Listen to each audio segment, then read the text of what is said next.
Hello, I'm Lucas, and this is a bit of a late, and I'm really hoping this is the last time I have to try making this video. I tried making it a couple days ago, like I was supposed to, because we're talking about Paradise Lost by John Milton, and I announced a read-along for the weekends, but I had all kinds of issues that are frustrating. The main one being that the video I made would not upload.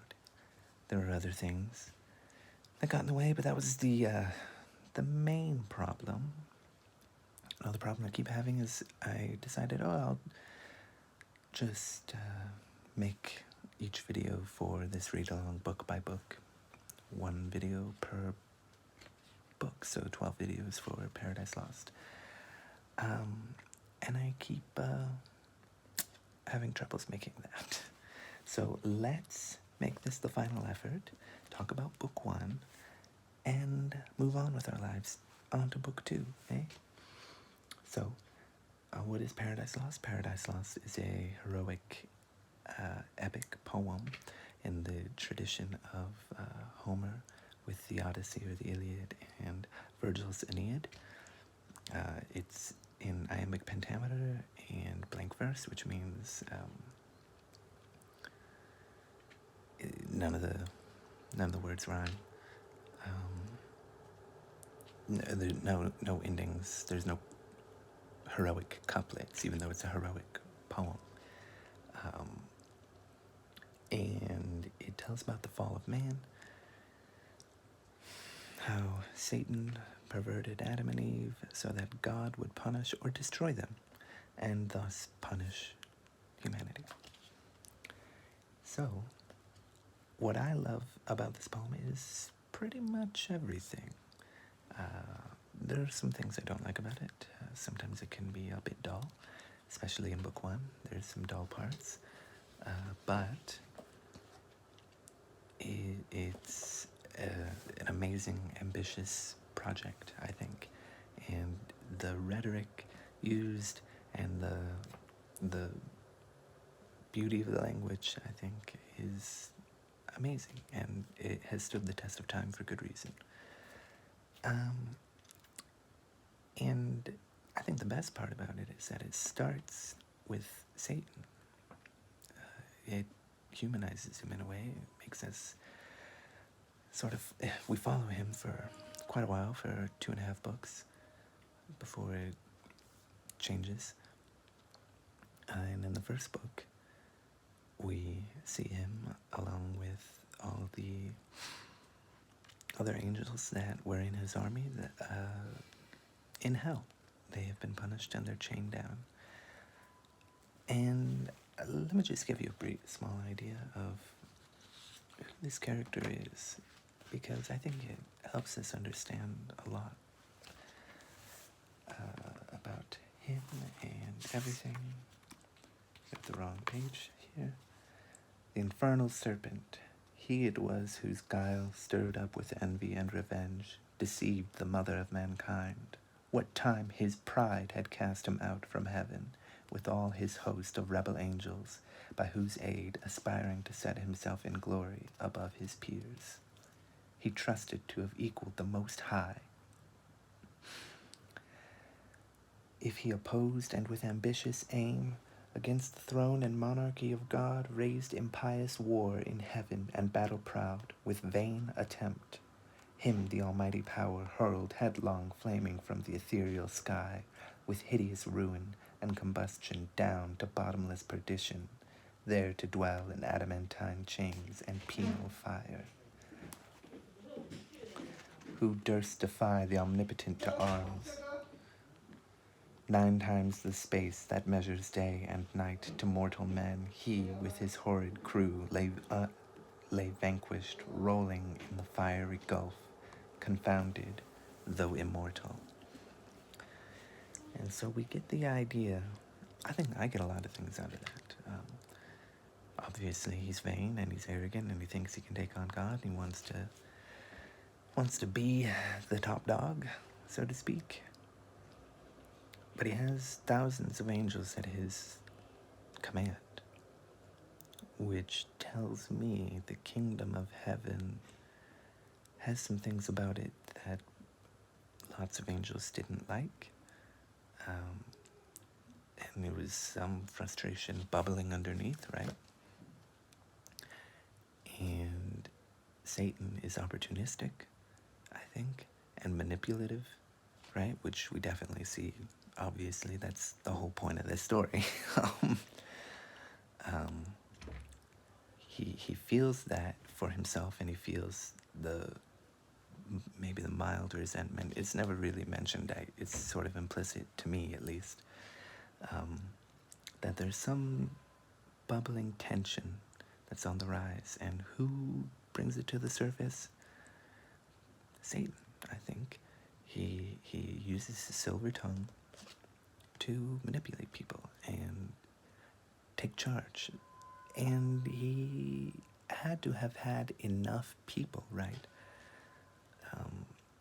Enough other angels to feel comfortable making an attempted coup. So he must have had large numbers, or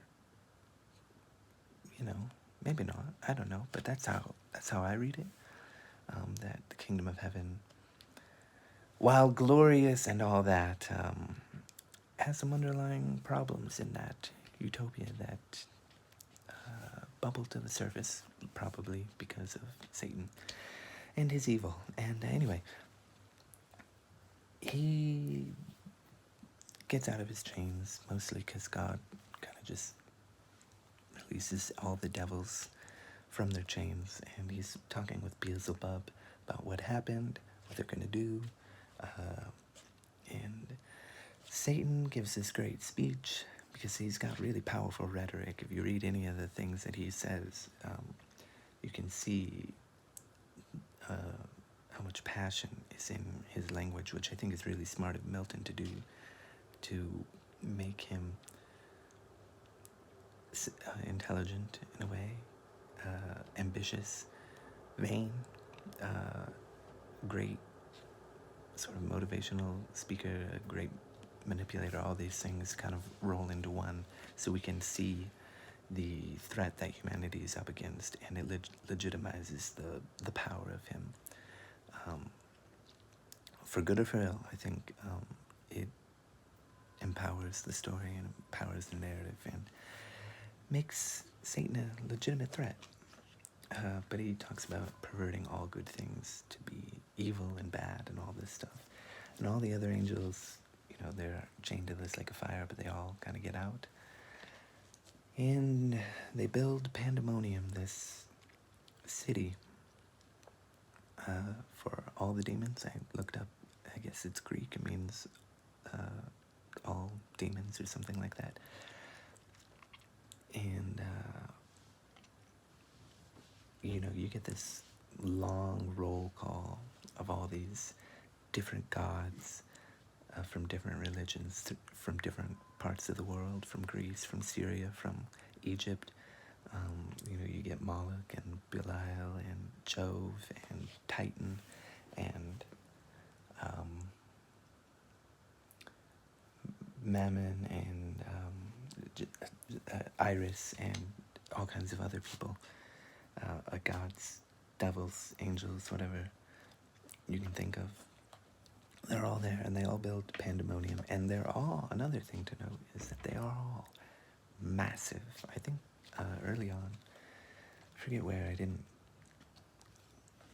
write down the page in my notes, but Satan is compared to Leviathan, who is a giant whale, so large, in fact, that sailors would set anchor to the island that they thought they saw from what these little footnotes tell me.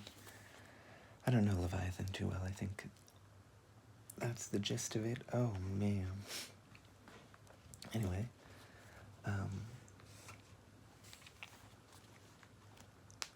and he starts giving this speech, a really great speech. I'll quote it just because it's so important and well quoted. This is just part of it. What matter where, if I be still the same, and what I should be, all but less than he, whom under hath made greater? Here at last we shall be free. The Almighty hath not built here for his envy, will not drive us hence. Here we may reign secure, and in my choice, to reign is worth ambition, though in hell. Better to reign in hell than serve in heaven. So yeah, I mean, you can see this this sort of tactic he's using, right? Here at last we shall be free. I mean, the angels were serving God, right? And probably the tenets of that servitude built some frustration, largely for Satan. It's his ambition. He doesn't want to serve. He wants to reign in hell rather than serve in heaven, right? And there were other people who had some ambition, other angels, or just didn't, if not to reign, at least not to serve. Here at last we shall be free.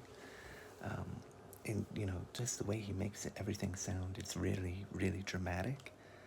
And I think that speaks to his ability to speak to a crowd